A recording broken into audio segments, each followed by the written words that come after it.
കാസർഗോഡ് ജില്ലയിലേക്കാണ്. കാസർഗോഡ് മഴ കനക്കുകയാണ്. പാണത്തൂരിൽ മഴയിൽ മണ്ണിടിഞ്ഞ വീട് അപകടാവസ്ഥയിലായിരിക്കുന്നു. അരിപ്രോഡ് സ്വദേശി രാഘവന്റെ വീടാണ് അപകടാവസ്ഥയിലായത്. വീടിന്റെ മുറ്റം റോഡിലേക്ക് ഇടിഞ്ഞു താഴ്ന്നു. അതിന്റെ ദൃശ്യങ്ങളാണ് നമ്മൾ കാണുന്നത്.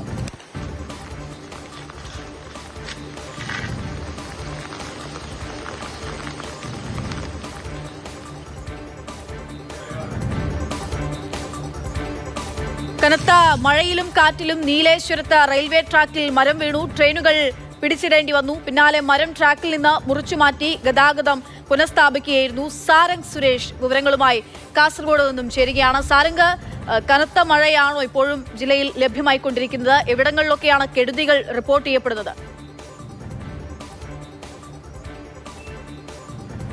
അക്ഷയ, സംസ്ഥാനത്തെ മൊത്തം കണക്കുകൾ പരിശോധിച്ചു കഴിഞ്ഞാൽ കേരളത്തിൽ തന്നെ ഏറ്റവും കൂടുതൽ കനത്ത മഴ നിർത്താതെ പെയ്തുകൊണ്ടിരിക്കുന്നത്, തോരാതെ പെയ്തുകൊണ്ടിരിക്കുന്നത് കാസർകോട്ടെ മലയോര മേഖലകളിലാണ്. അതിൽ തന്നെ ഏറ്റവും പ്രധാനമായി മഴ പെയ്യുന്നത് പാണത്തൂർ ഇതിനോട് ചേർന്നുള്ള മേഖലകളിലാണ്. അവിടെയാണ് ഇപ്പോൾ രാഘവൻ എന്ന് പറയുന്ന ഒരു വ്യക്തിയുടെ വീട്ടിൽ വലിയ രീതിയിലൊരു അപകടാവസ്ഥയിലേക്ക് കാര്യങ്ങൾ മാറിക്കൊണ്ടിരിക്കുന്നത്. മണ്ണിടിഞ്ഞ് വീടിൻ്റെ മുറ്റം പൂർണ്ണമായി താഴേക്ക് ഇടിഞ്ഞു പോകുന്ന ഒരു കാഴ്ചയാണ് നിലവിൽ നമുക്ക് കാണാൻ സാധിക്കുന്നത്. ആ വീട്ടുകാർ അവിടെ നിന്ന് മാറി താമസിച്ചിട്ടില്ലെങ്കിൽ ഒരു പക്ഷേ വലിയ രീതിയിലേക്ക് ഒരു ദുരന്തം ഉണ്ടാകുമെന്നുള്ള സൂചനകൾ തന്നെയാണ് അവിടെ നിന്നുണ്ടാകുന്നത്. ജനപ്രതിനിധികളടക്കം അവിടെ എത്തി അവിടെ നിന്ന് വീട്ടുകാരുടെ ബന്ധുവീടുകളിലേക്ക് മാറാൻ വേണ്ട നിർദ്ദേശങ്ങൾ നൽകിക്കൊണ്ടിരിക്കുകയാണ്.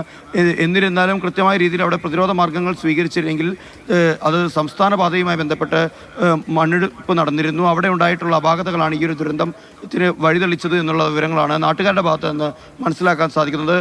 ശാസ്ത്രീയതയോടൊപ്പം തന്നെ കനത്ത മഴ കൂടി പെയ്തതാണ് രാഘവൻ എന്ന വ്യക്തിയുടെ വീട് അപകടാവസ്ഥയിലേക്കാവുന്നത് ഒരു പ്രധാന കാരണമായി മാറിയത്.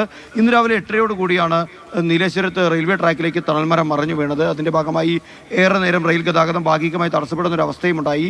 തിരുവനന്തപുരത്ത് നിന്ന് മംഗളൂരുവിലേക്ക് പോകുകയായിരുന്ന തിരുവനന്തപുരം മംഗളൂരു എക്സ്പ്രസും മംഗളൂരുവിൽ നിന്ന് കണ്ണൂരിലേക്ക് പോകുകയായിരുന്ന മംഗളൂരു കണ്ണൂർ പാസഞ്ചറും അരമണിക്കൂർ വൈകിയാണ് ഇപ്പോൾ ഓടിക്കൊണ്ടിരിക്കുന്നത്. 2 ട്രെയിനുകളും വിവിധ സ്റ്റേഷനുകളിലായി നിരവധി തവണ പിടിച്ചിടുകയും ചെയ്തിരുന്നു. എന്നാൽ ഇപ്പോൾ RPF-ഉം അഗ്നിശമന സേനയും നാട്ടുകാരും ചേർന്ന് ആ തണൽമരം ഏറെ ശ്രമകരമായി ഇപ്പോൾ അവിടെ നിന്ന് പൂർണ്ണമായി മുറിച്ചു മാറ്റി ഗതാഗതം സുഗമമാക്കി മാറ്റിയിട്ടുണ്ട്. എന്നിരുന്നാലും വൈദ്യുതി കമ്പികളൊക്കെ തന്നെ പൊട്ടിയിട്ടുണ്ട്. അത് പുനഃസ്ഥാപിക്കാനായി അല്പസമയം കൂടി കാത്തിരിക്കേണ്ടതായി വരും. അക്ഷയ, സാരംഗാണ് വിവരങ്ങൾ നൽകുന്നത്. കാസർഗോഡാണ് അതിശക്തമായിട്ടുള്ള മഴയാണ് ലഭിക്കുന്നത്. മഴ കെടുതികളും റിപ്പോർട്ട് ചെയ്യപ്പെടുന്നു പലയിടങ്ങളിൽ നിന്ന് എന്നുള്ളതാണ്.